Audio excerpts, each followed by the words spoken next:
Many people are spiritual beings by nature. This is what I believe, and this is my experience.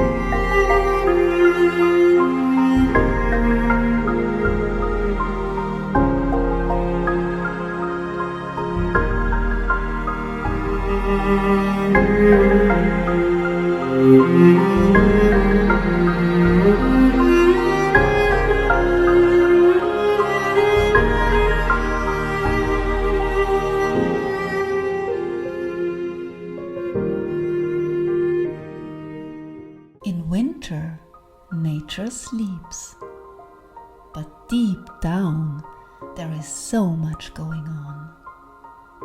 The seeds are planted and the light is slowly coming back again.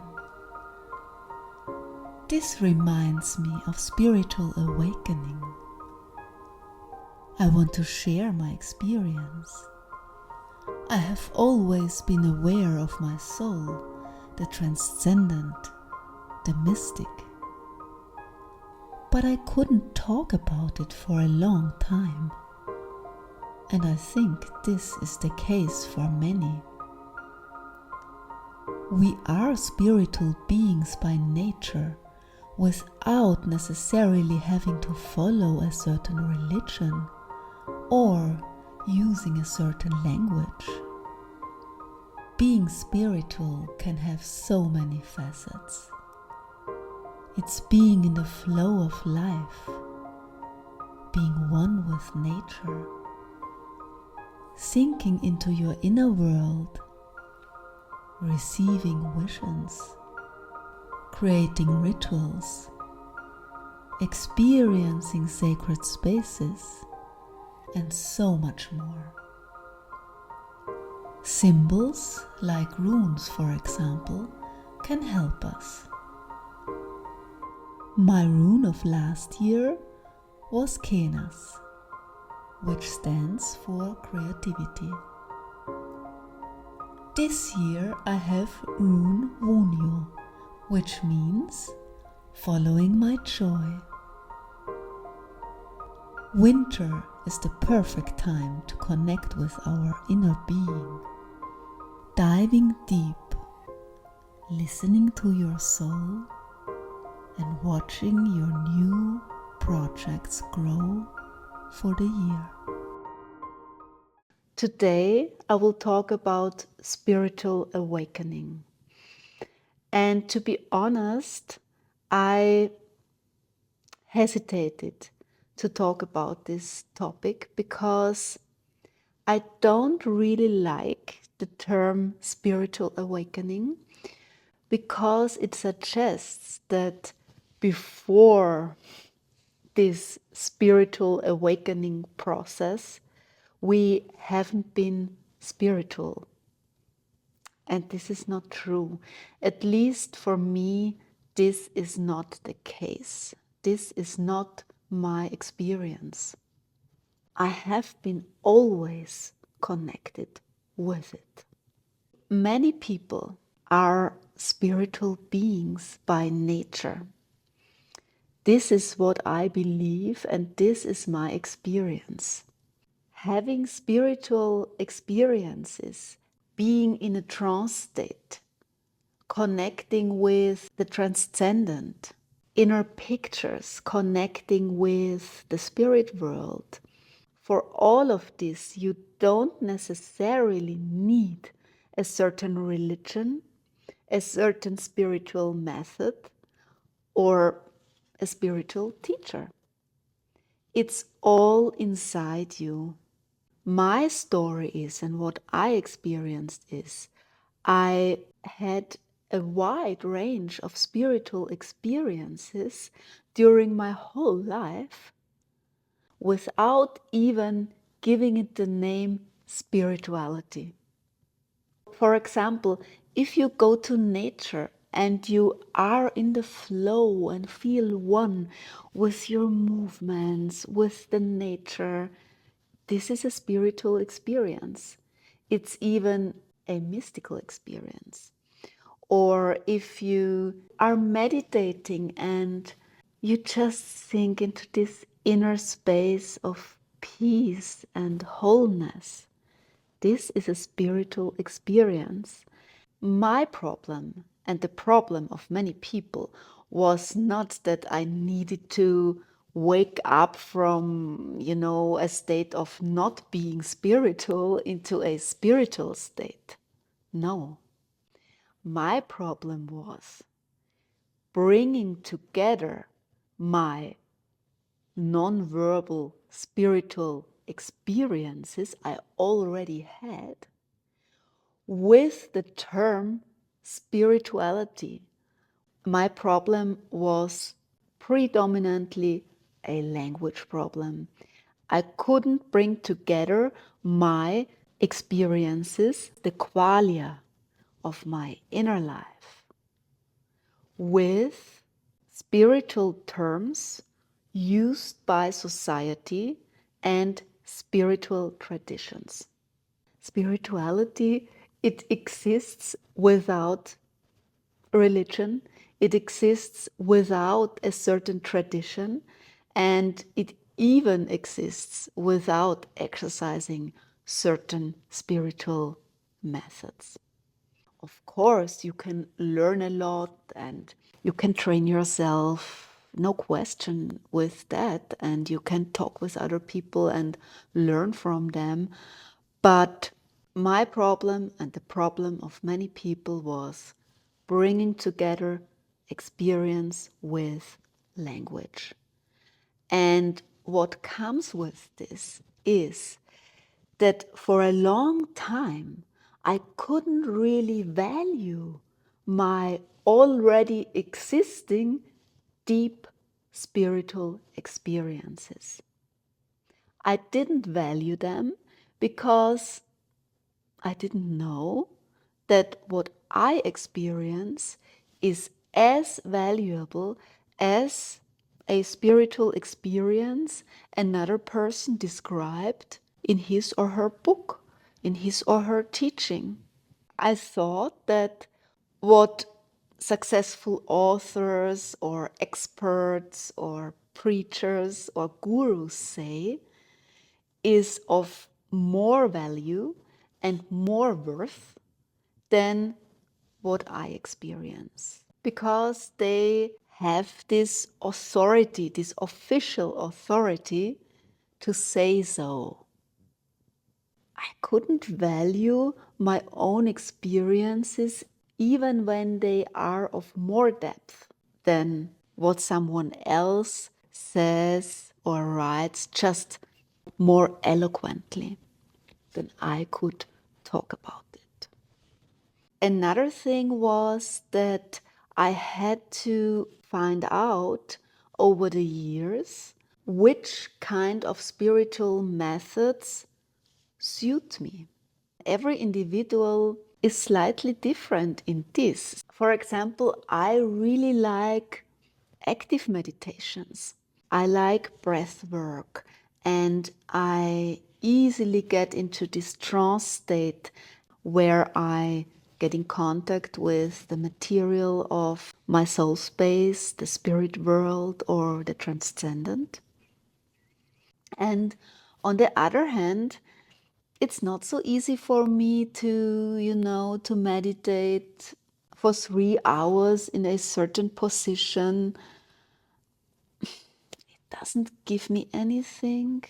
It was important for me to find out that what I experience is a spiritual experience already, to find out which spiritual methods suit me, and to find the right words to communicate my spiritual experiences with other people. Yeah, so In alignment with this, I would like to talk about 5 misconceptions about spiritual awakening. First misconception, I already talked about it.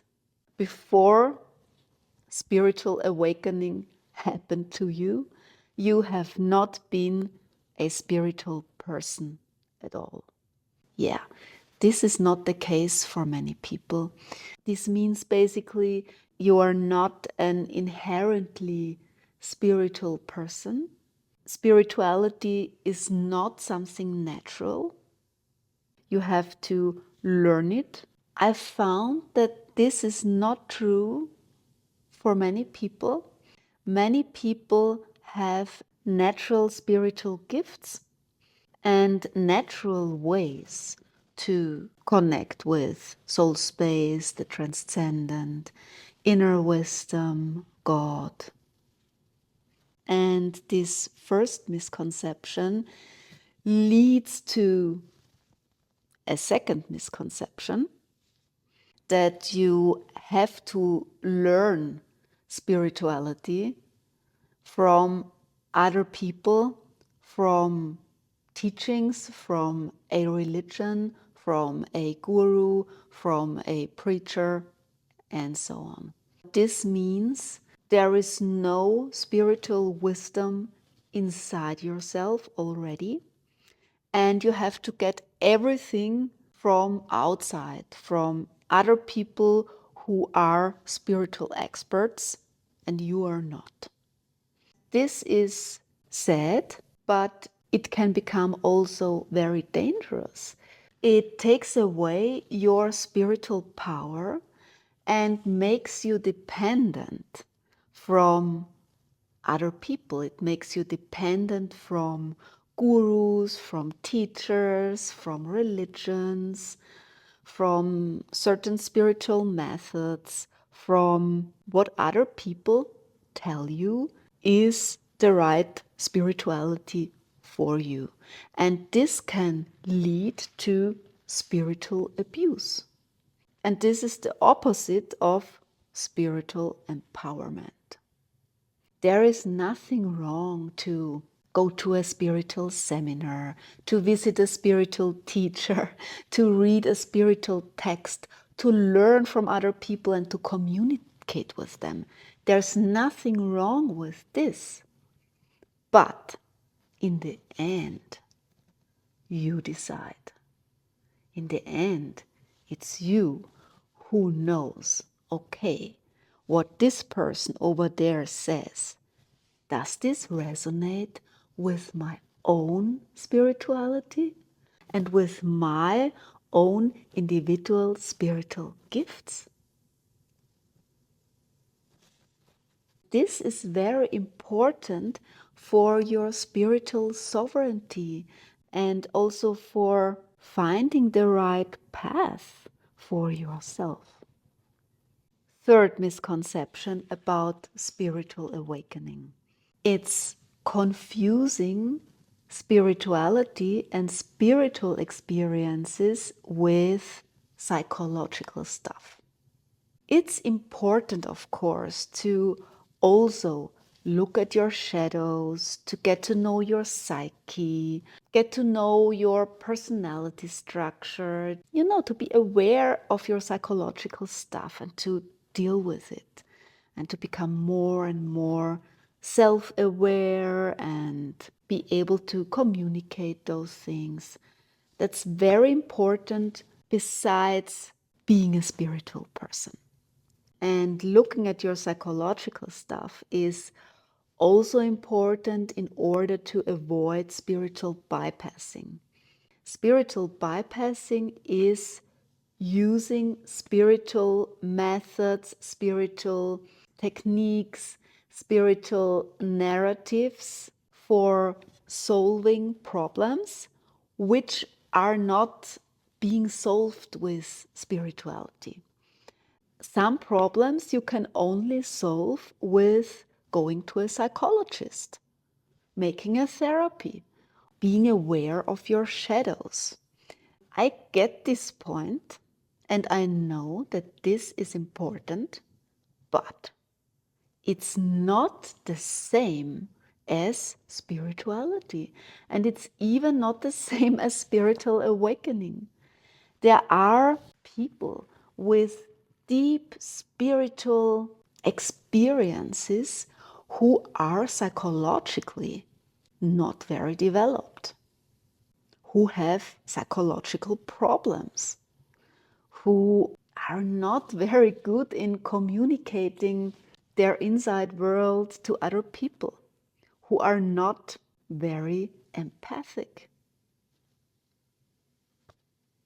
And the other way around, there are people who are very self-aware, who can communicate very well, talk very well about their inner world, who are very much aware about their shadows, who are psychologically mature, but they don't have deep spiritual experiences. It's not easy for them to get into a trance state. It's not easy for them to have visions, inner pictures. These are two different things. Yeah. Being able to connect with the transcendent is not the same as being psychologically mature or having made 10 years of shadow work. It's not the same, but it's helpful to do both in order to avoid spiritual bypassing.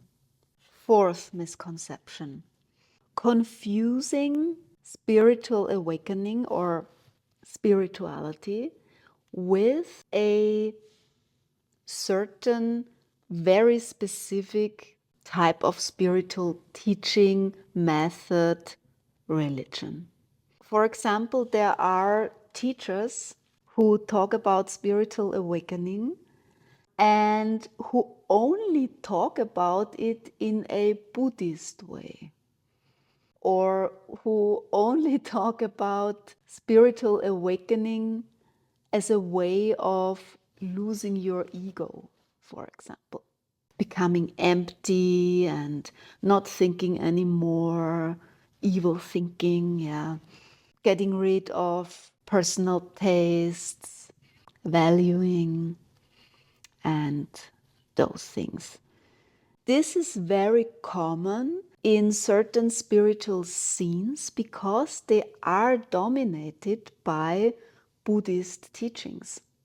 Advaita, and teachings which say that you should lose your ego and you should get into this egoless state and become one with everything. And there is some truth in that.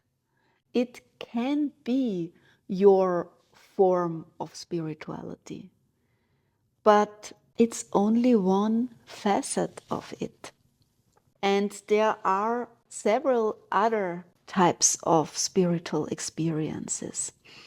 The danger in that is that when people say that only this is spiritual awakening and everything else is not of any spiritual value, then this leads to people not valuing their own individual spiritual gifts. And they might be different. Not everybody has this Buddhist path. Yeah. Some people have a pagan path, for example, or some people receive inner visions. And it's not emptiness all the time, it's a certain inner vision. Or, for example, sometimes it's helpful to be in contact with your spirit animals. And if Buddhist teaching says, no, it's only emptiness, which is real spirituality, then you miss out and you devalue all those other forms of spirituality which exist. remember that there is no hierarchy of spiritual methods or religions. It's not that, Buddhist religions or Buddhist methods are of more value than pagan teachings, shamanic methods, or Christian methods, or even experiences which have no name. Fifth misconception about spirituality and spiritual awakening. And this is very common. It's confusing spirituality with morals and ethics. And again, you can be a spiritual person with deep ethical values and certain morals. But it's not the same. You can be an ethical person. You can hold very strong values and you can have rigid morals, but not be a very spiritual person and not being able to connect to the transcendent, your soul space, and the spirit world easily. And the other way around, you can be able to connect easily with the spirit world, with your soul space, with the transcendent, but you have different values than some religions say, or a successful spiritual teacher says. Or maybe your ethics are different than the ethics or morals of mainstream society. Or you are a deeply spiritual person and are in contact much with the spirit world, but your morals are even almost non-existent. You don't have to be a good person in order to be spiritual. And again, it's better to combine a deep spiritual connection with a mature morality and with ethics other people can also identify with. But it's not necessarily the same. And sometimes we can learn a lot from people who don't have the same morals than some mainstream societies have. Those morals and ethics, they change over time and they are different in different societies. So, for example, in some societies, in some religions, you have to be a monogamous person in order to be viewed as a spiritual person. And in other spiritual groups, you have to be a polyamorous person in order to be viewed as a spiritual person. So you see, morals, ethics, they are also shaped by society. They are shaped by collectivity. They are shaped by the times we live in. It's important to be aware of that. What is owning my spirituality? What is spiritual awakening for me? For me, it's about three things. And I already talked about this in other videos because I think this is very important.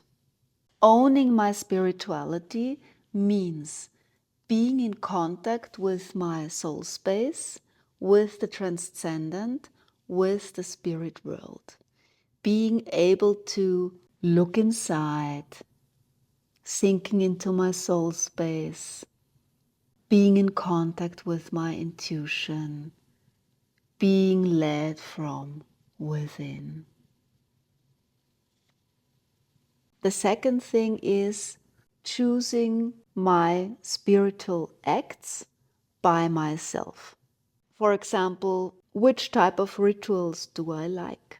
How do I live my spirituality? Which traditions do I choose? Which concrete spiritual acts do I choose? For example, lighting a candle or using the runes. This is a certain spiritual act I chose. And choosing those acts by yourself and not letting other people tell you which acts to choose, this means owning your spirituality and being spiritually awakened. The third thing is interpreting your experiences and the world by yourself. Choosing the interpretations for your experiences, for your relationships, for what happens in the world spiritually by yourself. It's basically choosing the narratives by yourself, choosing which narrative suits me, which narrative do I like, which narrative feels true to me. Those three things, being in contact with soul space and the transcendent, choosing your spiritual acts, and interpreting your experiences and the world, choosing your narratives. So now I come to the end again. And at the end, I usually talk about the symbol of the day, the symbol of the video. And for this video, I have two symbols. One symbol is the candle, and this candle has different colors, the colors of the rainbow. And for me, this means it's important to be in contact with your own spiritual inner light. And every one of us has a slightly different color. Every one of us has a slightly different spirituality, different spiritual gifts, and likes to use slightly different spiritual methods. So the candle is about our individual spirituality, and this rune, it's called the rune Wunjo. And this is my rune of this year. In another video, I talked about the rune of last year, my last year. It was rune Kenas. And this rune, it suits very well to the subject of this video also, because rune Wunjo is about following your joy. The joy in your life, the joy in your relationships, the joy in the relationship to yourself, and the joy in the relationship to your spirituality. This is very important because spirituality, it's not only something serious, it's also about joy.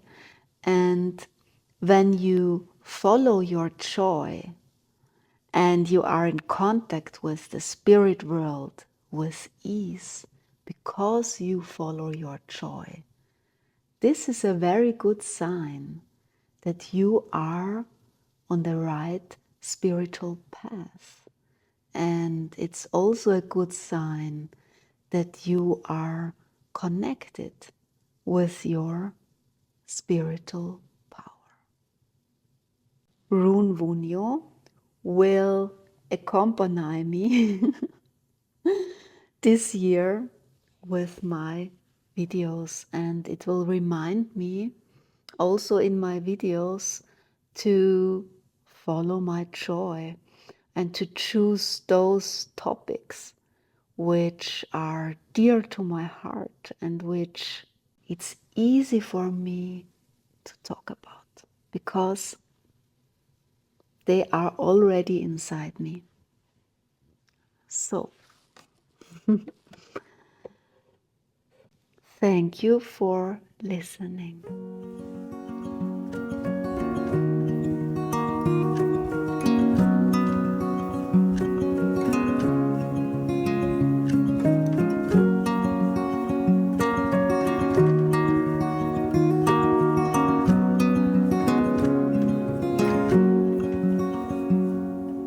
In the bleak midwinter, frosty winds made moan.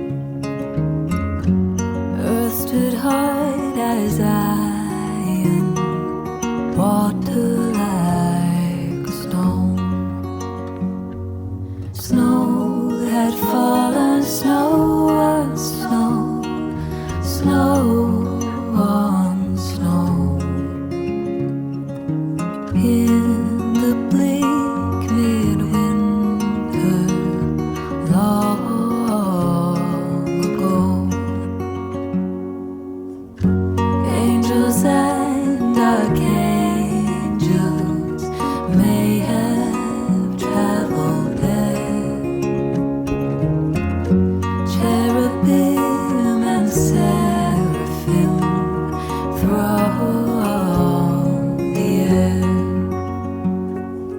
But only His mother in her maiden bliss worshipped her beloved with a kiss.